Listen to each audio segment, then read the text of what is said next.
ওই মাহাদি। কি কি হ্যাঁ কি এখন রোজা রাখতে হয় জানো না? রোজা তো রাখছি, এখন ইফতারি করব না? এখন ইফতারি তো দুপুর 1টা বাজে। এই না না, ইফতারি করতে হয় সবার 8টা বাজে। বড় মানুষ সন্ধ্যা বাজে ইফতারি করে, আর ছোট মানুষ 1টা বাজে করতে হয়। ও, কিন্তু আমার আম্মু সকালে একটা চিটিং করছে জানো? হ্যাঁ, আমার আম্মু বলছে কি, উঠো উঠো সেহরি খাবা না, পরে সেহরির বদলে শুধু ভাত খেতে দিছে। এই কারণে ওইটাই তো সে আরি সিহারি। সত্যি? হ্যাঁ হ্যাঁ, ওইটাই তো বললাম আমি। আইতে কলা দিয়ে মাছ খাইছি, অনেক মজা। কিন্তু ইফতারি তো আলাদাই, তো ভাত সেহরি হয় কেমনে? এমনে অমনে হেমনে। মেন কথা হইলো তুমি রোজা রাখতেছো না, বুঝছো? ঠিক মতন না রোজা রাখলে অনেক সমস্যা আছে। আমাদের ওই বাসার ওই পিচ্চি রোজা না রেখে মিষ্টি খেয়ে ফেলছিল, পরে ওর পেট খারাপ হয়ে গেছে, পরে ওর খালি মাথা চুলকাইতো অনেক। আমার সাম্বার তো ঠিকঠাক মতন রোজা রাখে, তাও ওর পেট খারাপ হয়, সারাদিন খালি মাথা চুলকায়।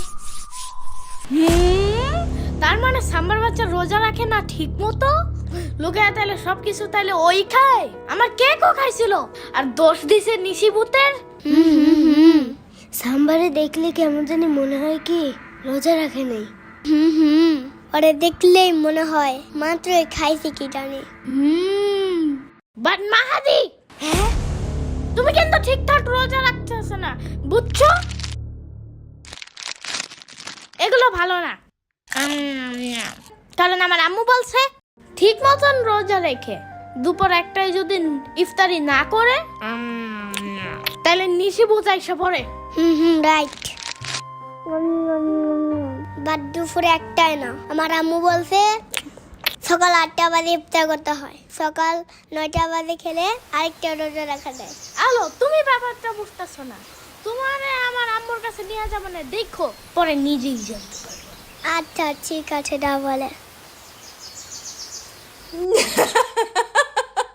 ইচ্ছা মতো কপ কপ করে চিপস খাইতেছিল, আমি আমার নিজের চোখে দেখছি। খেপাস কেন খামা খাওরে? হাসিস না, একদম হাসবি না, চুপ। আরে সমস্যা নাই, কান্দে না কান্দে না, ভুলে কিছু খাইলে কিছু হয় না। বাচ্চাদের মাগরিবের সময় ইফতারি করলেও চলে, তার আগে করলেও চলে। আচ্ছা তুমি কালকে মাগরিবের টাইমে ইফতারি কইরো যাও।